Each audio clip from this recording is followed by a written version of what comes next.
Alright guys, welcome back to 7.4 patch rundown. I know a lot of people have been waiting on this for a while. I mean, it's been released. It got released how many hours ago?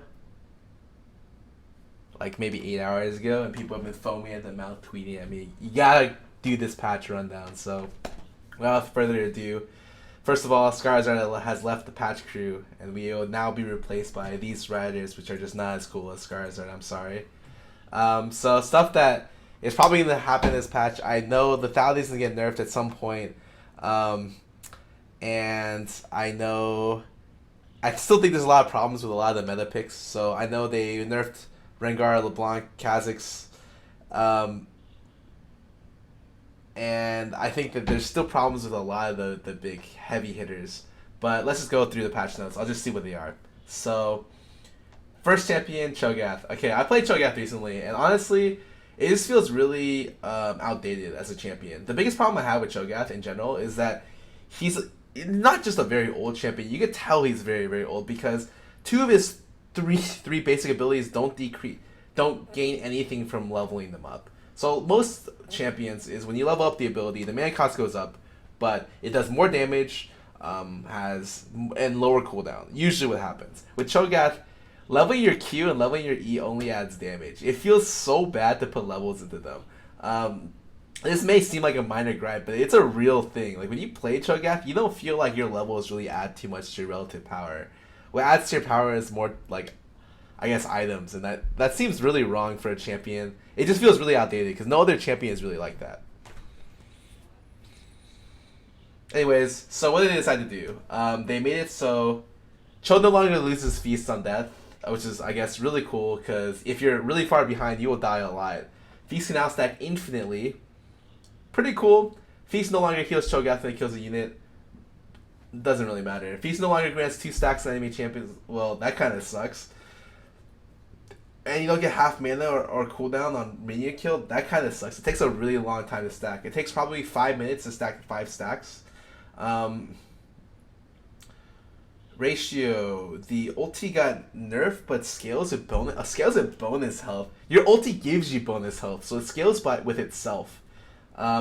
It gives you less bonus health but it gives you a little bit more attack range, not too much. Oh, and the attack range can go up. And maximum size can go up at 10 to 10 stacks. I don't know how many stacks we'll be seeing at 10, but it's interesting that there's no cap onto it. So it definitely got nerfed early game. Because around levels 6, probably 6 to 11, between levels 1 to 2 on your ulti, you're gonna have between 1 to 5 stacks. But definitely kind of more like a mid to late game buff, which is cool. I like it. I think it's nice, and it has scaling with bonus health, which means it scales with defensive items. So I think having another aspect of him scale outside of, I think, attack speed, because I think he scales decently well with attack speed due to his E, is really nice. Every other frontline kind of tanky bruiser scales in some other way, and this is a good way around, or to add to his relative scaling. Anyways, let's keep going. Bard. Bard's been kind of, I don't know, Bard's a really hard champ to play. I think he's a really unique kit, but very, very rarely played from what I understand because he's very hard to play. So what did they decide to do? They increased the roaming and playmaking by increasing the bonus move speed per chime. And I think that's okay. Doesn't really do too much for him, but it encourages him to roam more especially the first chime gives you, what, 6% more? It's okay. It's a nice small thing. Won't really affect Bard too much, but any small thing to Bard will help him out. I feel like he's maybe like one small buff away from being really, really good. And so he doesn't necessarily need that many buffs. He's still already a good champion at the moment, just not like a great champion. Cassio. So this champion is... What did they do?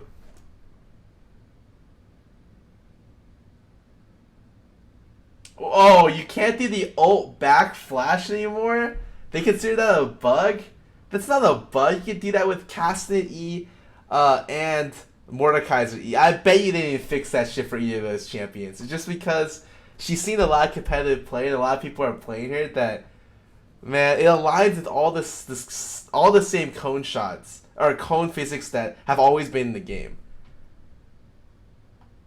There's no way they nerf like the way the Mordekaiser E works as well. Now Cassiopeia's tail follows her realistically as a move. That's the most random change, but it's because pro players did it live and people got annoyed by it. Like I feel like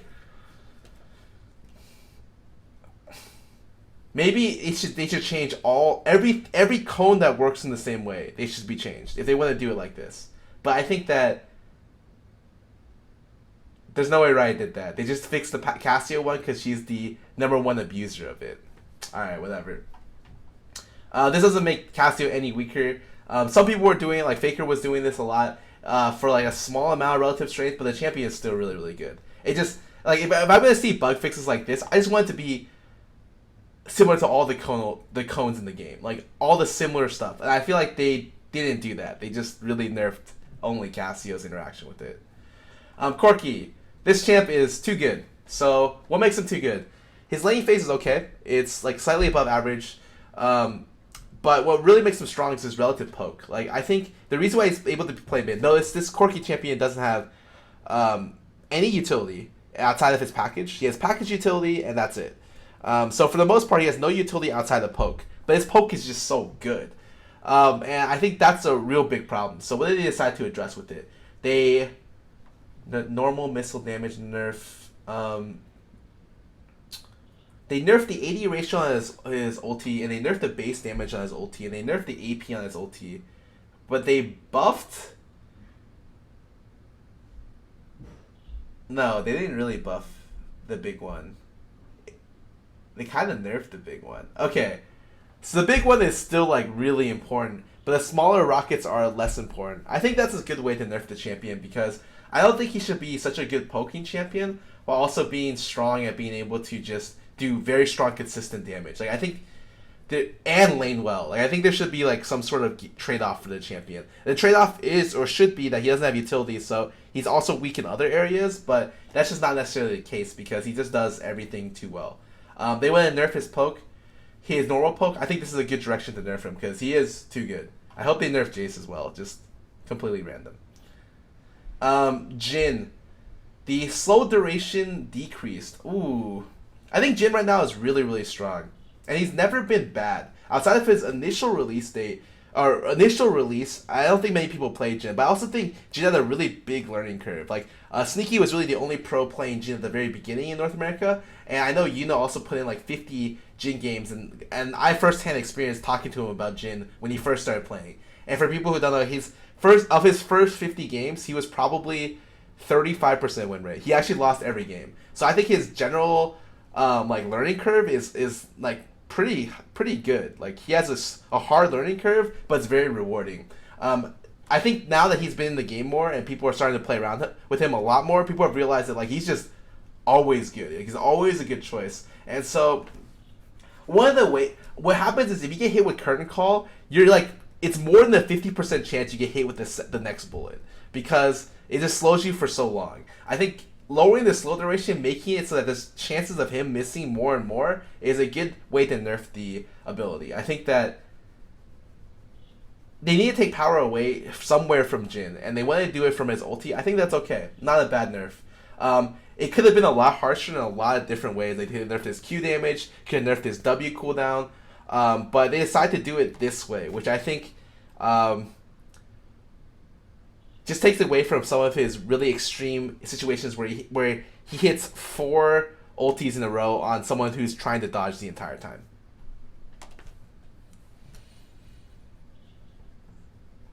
Katarina, -2 MR. What? That doesn't matter at all. I mean, it sucks to lose to MR, but she's still like a good champion. She's not super top tier, but whatever. She lost to MR. She had an accident. Maokai. Alright, this champion is a problem. So, the biggest problem with Maokai is that he's just like the god tank. Like, you always want to pick Maokai. The only time you pick champs other than Maokai are when Maokai's taken by the enemy team or Maokai's banned. because he just does everything that you want in a tank. He is like one of the best flanking initiators. He's one of the best laners. He does a shitload of damage. He has like one of the highest sustains of any champ. He has one of the highest utility of any champs, not only giving himself damage reduction, but also to his team. And he's just very good at everything. Like, he scales very, very well throughout the game, and he lanes decently well. And so they need to nerf this champ in some way, shape, or form. I know there's a mid-tank update that's going to specifically focus on a lot of these tanks, but at the moment, this champ is too good. It's crowding out other tanks from being played just by him existing. And so, what do? They increase the mana cost of his Q. I think that's a really smart way to do it. And saplings no longer deal damage, they land. Okay. I think sapling base damage is really, really high. And it just sucks because it, like, nerfs jungle Maokai, but I really don't think we can... I don't think we can think about jungle Maokai because he's such a dominant threat in the top lane. Any kind of nerfs are, like, nerfs out take, especially because Q is the first thing you max in lane for the most part. Maybe going a couple points in the E here and there. I think this will be a kind of significant nerf for him. He can't just spam Q the entire time and be able to just be fine at 45 mana. He still needs more nerfs, for sure, but at least this is something. Like, I was hoping more along the lines of, like, maybe he just gets, like, a tankiness nerf. Or I was actually hoping that his passive got a cooldown, so you couldn't proc it more than, like, X amount of times in, like, a certain cooldown window. But they didn't do that, so I was really hoping that that would be the thing that they decide to nerf.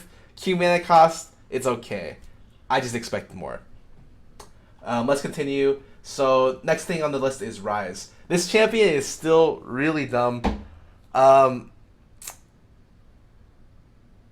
He's just really good. And the worst thing is like, if you don't play a lot of games of Rise, you're not going to be that good at him, because he's a hard learning curve. But the more games of Rise you play and the better you get at Rise, he's one of the most oppressive champions in the game. This is another champion where I'm just like, one of the best ways to balance this champion is literally make it so he can't proc his ulti or his passive like multiple times within a window, similar to my suggestion with Maokai. Either that or just nerf him across the board, and they keep doing that. Every patch or every other patch has nerfs to Rise, but it just never seems like it's enough. And I look at this nerf and I'm just like, it's probably not enough. This champ's probably still too good. But he just gets too much. Like, too much mobility, too much shielding, too much damage, too much wave clear for his respective kit. And something's got to give. They try to take away some of the damage to Essence Flux targets, but I don't think this is going to change his relative power. Is that really all the champion nerfs? I mean, I have problems with Jace right now. I think Jace is way too good, and especially if you're looking to nerf tanks, Jace should be the immediate champ on your radar, because he's one of the only DPS champions that can work into tanks alongside Fiora. And Fiora can only work into tanks as like a pocket tank counter pick because she's got a bunch of percentage health shred. But Jace works into tanks also as like a flexible mid laner that's top tier and works and beats all the bruisers. And so I think Jace should have been like on the nerf list like really quickly, but I guess maybe they thought the last nerfs were enough. I'm surprised I don't see a Jace nerf here, I'm gonna be honest. Okay, let's keep going. So, one of the immediate things was the idea that lethality last patch was overtuned. And I was the type of guy that was just like, rather than lethality being overtuned, yes, it's possible that lethality is overtuned. I put out a video on this as well, that in my mind, it wasn't just lethality that's overtuned, it's just that you can get too much lethality early. And so a good example is that you can get 34 lethality at level 1. You get 24 from runes, from Reliquants, and then you get another 8.5. So you get like 32 lethality. You get 8.5 from the Precision Mastery. The Precision Mastery was something that I thought was super OP, because it gave more armor pen in the current iteration they did pre-nerf when it was disgustingly broken. It gives like 5 armor pen at 1 and scales upward as they level up. And so I think that rather than nerfing armor pen items, I would have preferred they just nerf precision first and then saw the relative strength of armor pen. So what did they decide to do? Okay, they nerf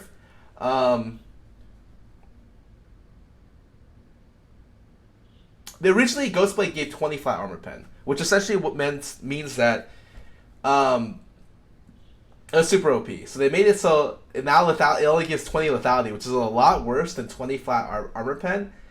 which I thought that was a good nerf. They're nerfing it again, and what else are they nerfing? I'm just gonna look real quick. They're not nerfing Edge of Night. Wow. Okay. So I think Edge of Night is a real big problem. I don't think Yomu's Ghostblade is as big of a problem as Edge of Night because Edge of Night cooldown is just too low. It automatically negates a lot of burst casters and the ability to get picked. Like, you don't get punished for bad positioning errors when you have Edge of the Night because you can use it on every single wave to walk up and farm. So I'm really surprised that Edge of Night isn't reverted back to its old cooldown this patch. In fact, because Yomu's gets nerfed and Edge of Night isn't getting nerfed, you'll probably just look to rush Edge of Night a lot mid lane, especially if you're in a matchup where it's really good. So let's say you're against a magical damage matchup where you can get a lot of value off of Edge of Night. You would just get the first item rather than Yomu's. Something that we're already seeing little bits of here and there is definitely going to happen more this patch. On top of that, Black Cleaver. So what did they decide to do? They increased the health and lowered the AD by 10.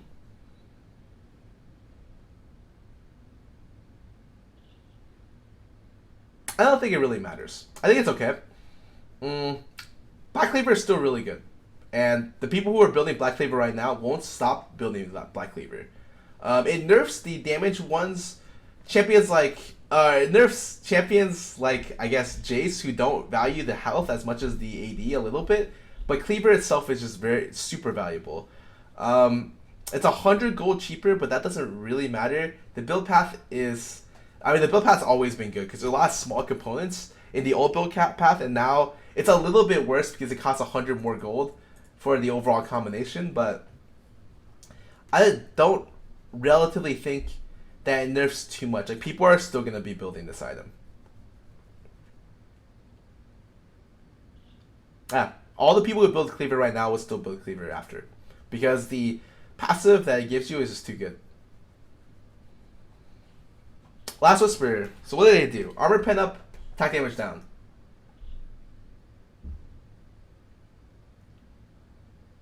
Okay, it's a way before investing fully into Lord Dominic's that they want to build.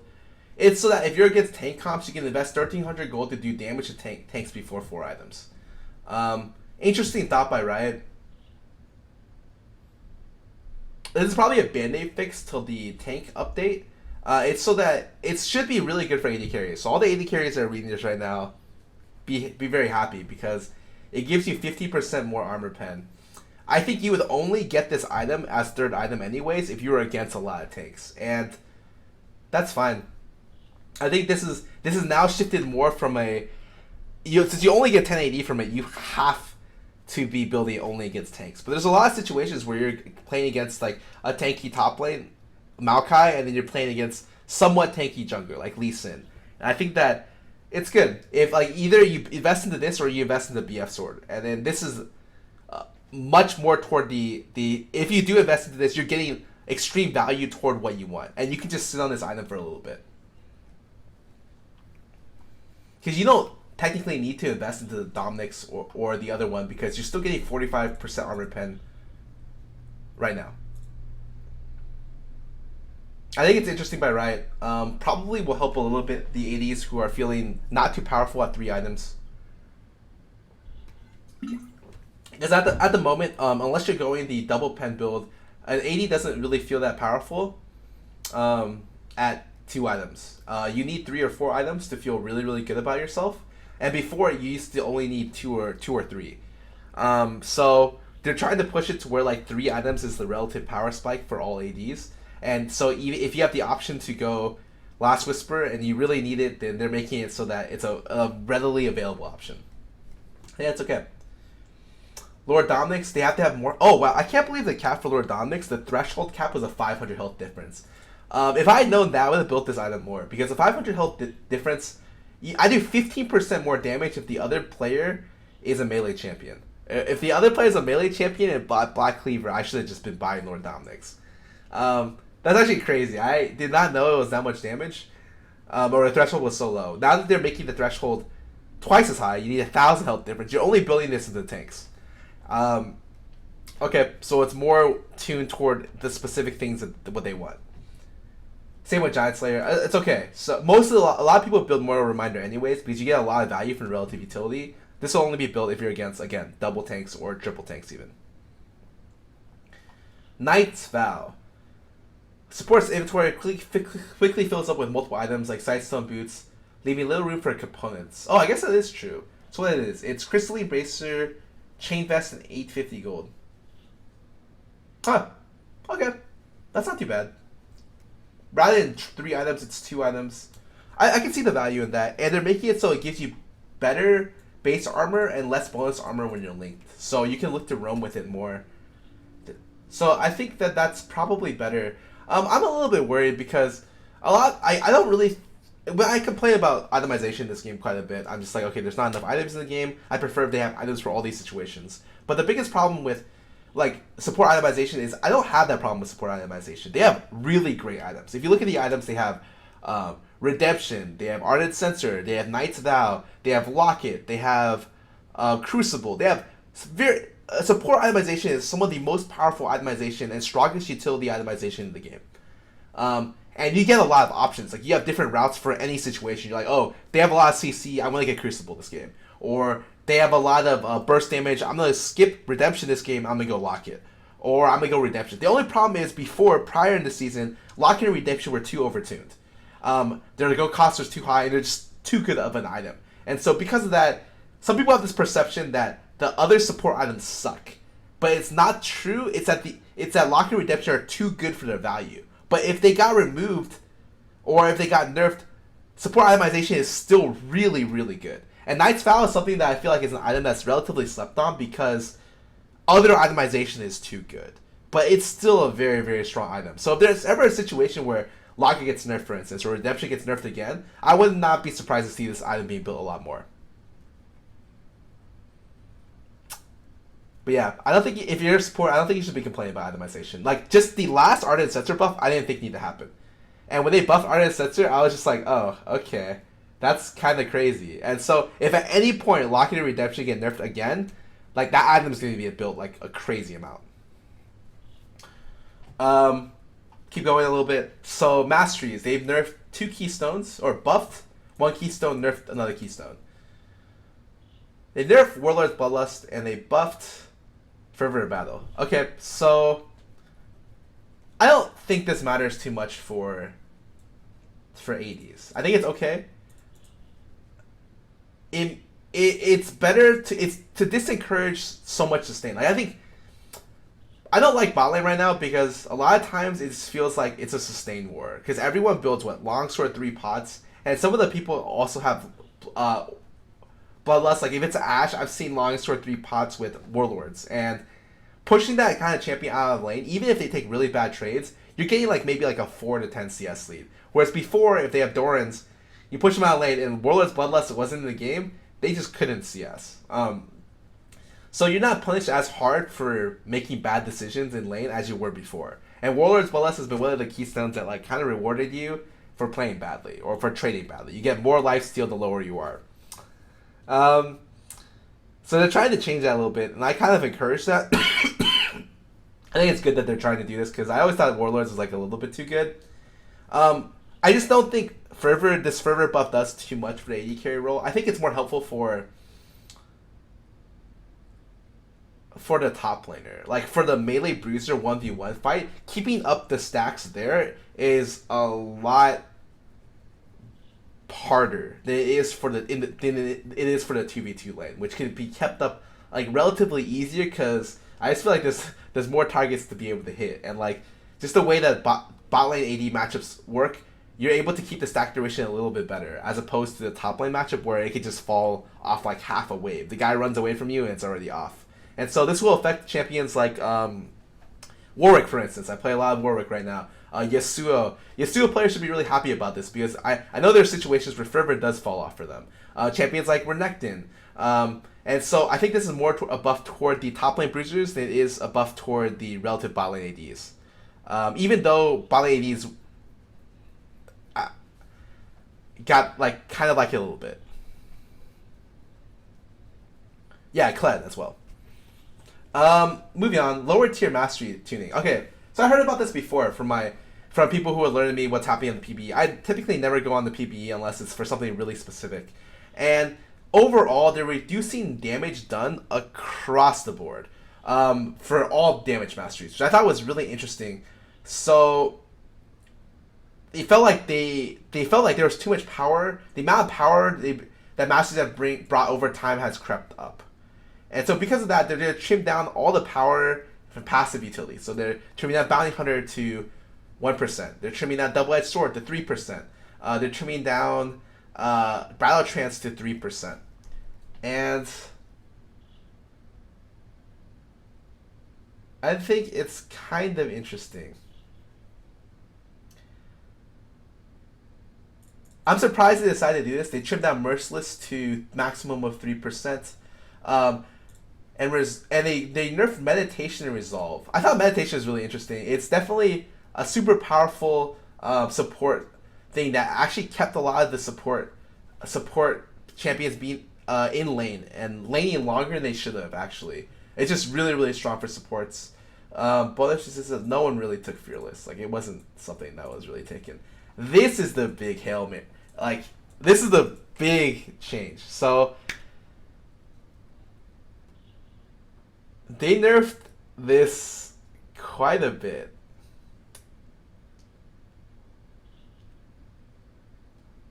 From 8.5 to 6 at rank 1. Which means that you get 60% value. It means you get like 3.3 armor pen at rank 1 as opposed to 5 from before, which was super OP. I think that this is something that needed to be toned down, and I would have liked to see how lethality worked with just this being toned down. I'm actually surprised they left it at 3 point whatever, because it seems like kind of high. I thought they would nerf it to, rather than a max of 8.5 at 1, it'd be like a 5 at 1, which is a heavier nerf than they decided to give. But I'm still very happy they nerfed this. This is actually one of the biggest problems with lethality because it gives so much early. But still, that's a clean, like, what, 20-30% nerf? I'll take it. I think it's something that definitely needed to happen. This on top of the Ghostblade nerf means that relatively lethality across the board is going to be a little bit worse. I think that more than likely what's going to happen with lethality, I don't necessarily know if they need to change this on lethality, the 20 to 15. What more than likely would have happened or is that they nerf lethality down from 0.6 to something lower. So I could definitely see in a world where they nerf precision for sure. They keep the Ghostblade at 20 lethality, and they nerf lethality down to something around the lines of 0.5 or 0.55 at level 1. And I thought that that's what they were going to approach lethality as. But instead, rather than nerfing the percentage downwards, it seems like they're okay with the amount of lethality and what it gives in terms of the exchange rate early. And so they're just nerfing precision and Ghostblade. Not sure if that's the right way to do it, but I mean, I'll see what happens as I play it throughout the game.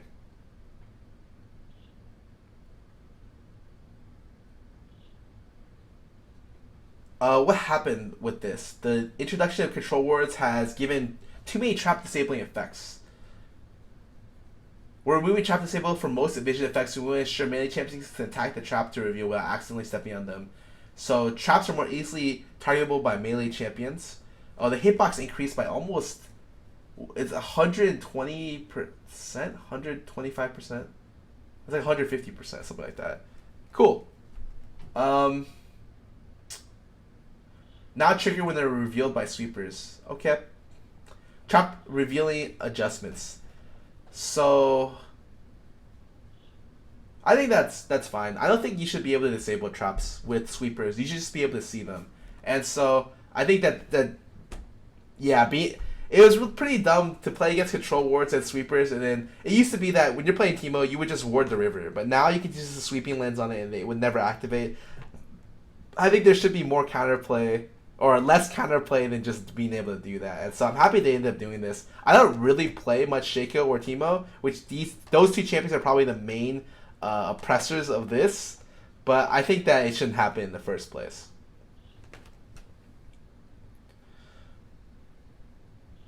Revealing wards is more rewarding. Whoever reveals the ward and whoever kills it both get precious gold points without having to compete with each other. Wards now grant full gold to both the player who revealed them and the player who killed them. Ward is killed when revealed by two sources. First source. Okay, so just like you both get gold. So it's like 15 gold. Okay, that's cool. Catch up experience. Now this is interesting.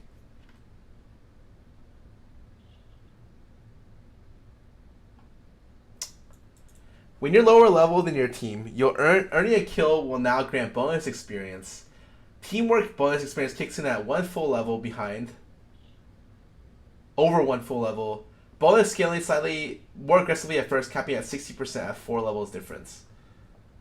When you're lower level than your opponent, kills and assists have been slightly increased. At 4 levels difference adds about 10% more bonus XP.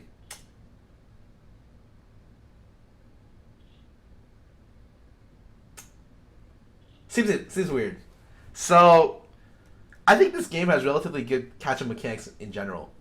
In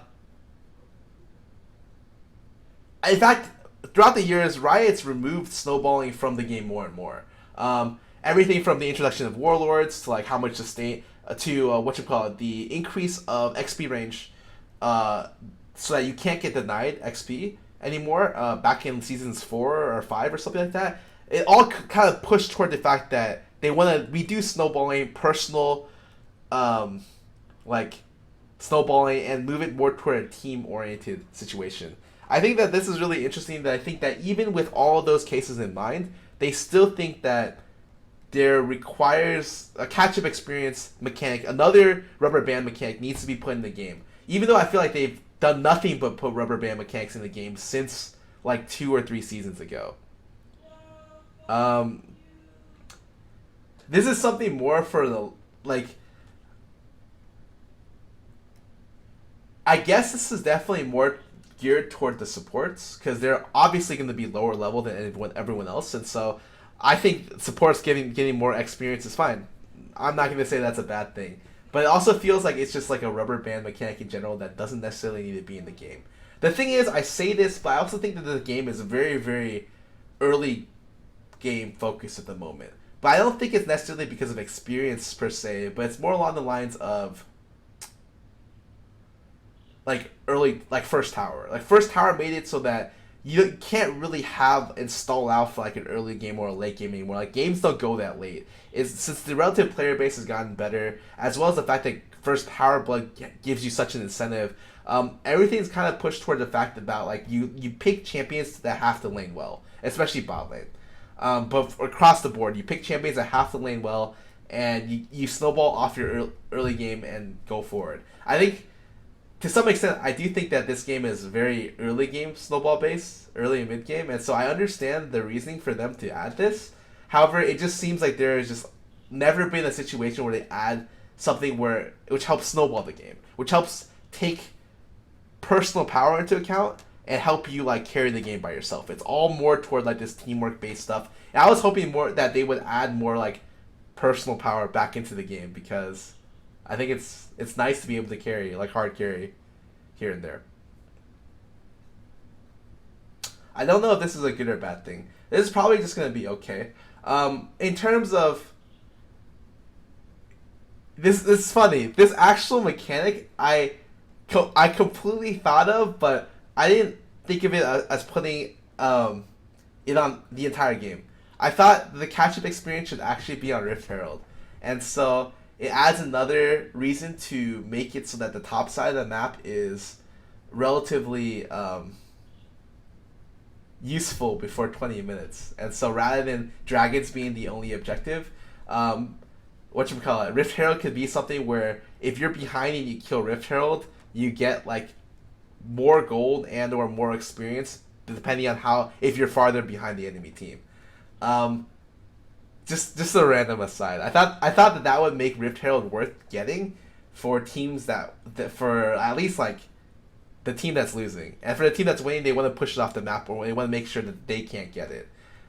Just something really random, but it's interesting that they decided to add this in. First tower gold down. Whew. Thank God. Get this thing out. Get this thing off, please. I hate first tower. Oh, I don't hate it. Actually, I'm kind of iffy. I think the idea of adding first tower blood is really, really smart by Riot. It forces it subconsciously forces teams to work together better. You create more action around towers because getting the first tower, grouping up and pushing your way down a tower encourages teamwork because you can't do it alone. For the most part, you can't do it alone. Don't get me wrong. Maybe when you're laying so hard, you just smash the tower by yourself. But it encourages grouping up and like ganking bot lane or ganking top lane and getting the first tower.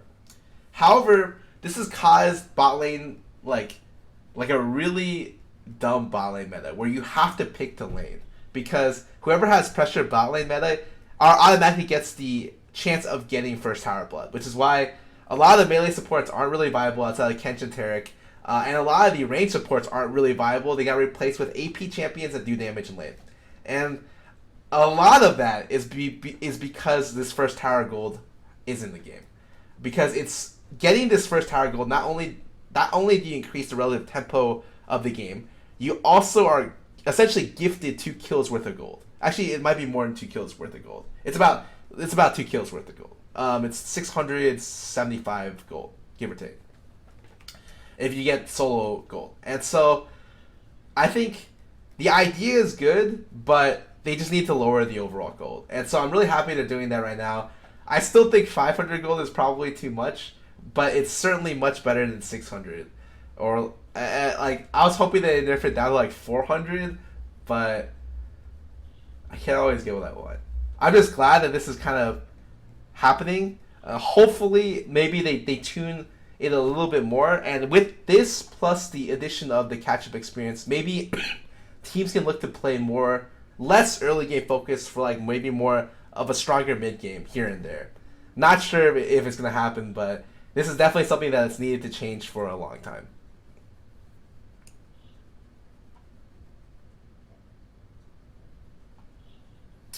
League client updates. I actually don't use the current updated League client. It's something I'm going to be switching to really soon because I heard you can watch replays, and I want to use the practice tool. So I will switch to this probably by next week. But at the moment, it doesn't really. I don't know anything about this. So reading this, I'm sorry. I can't give any feedback. Ultra rapid fire Earth. I don't really play rotating game modes, and Q health update doesn't. I don't play normal draft, so again, not the type of guy to ask. The only thing I want to read about bug fixes is, did they include the Cassio bug fix here onto all the other champions that can also flash backwards and redirect their cone? So champions like, for instance, Kassadin, I'm pretty sure can do it. Mordekaiser, I'm pretty sure can do it. Annie, I'm not sure if I can do it. It's something I want to try. I'm already reading, and I'm pretty sure they did not. And so, well, I'm sure when a competitive player plays like Kassadin and or whatchamacallit, Mordekaiser reverse cone flashes on someone to get the kill, and they'll get nerfed as well. Pretty sure. Anyways, I think that's the general finish onto the patch 7.4 notes. I'm glad they nerfed lethality, and I'm glad they nerfed Maokai and Corki. I thought they would nerf Jace a lot more. They didn't really touch him, and they didn't touch Rise as much as I'd like. Aside from that, I like that they gave more armor pen to ADs on the Last Whisper, and I'm glad they're actually nerfing a lot of the masteries. I too think there's probably too much damage coming from these masteries. It's okay patch. Not too bad. I would rate it somewhere like a 7 out of 10, but it's not perfect, but I mean, it's upward trajectory, you know. Anyways, thank you guys for watching. I'm going to go play some ads. See you guys in a little bit.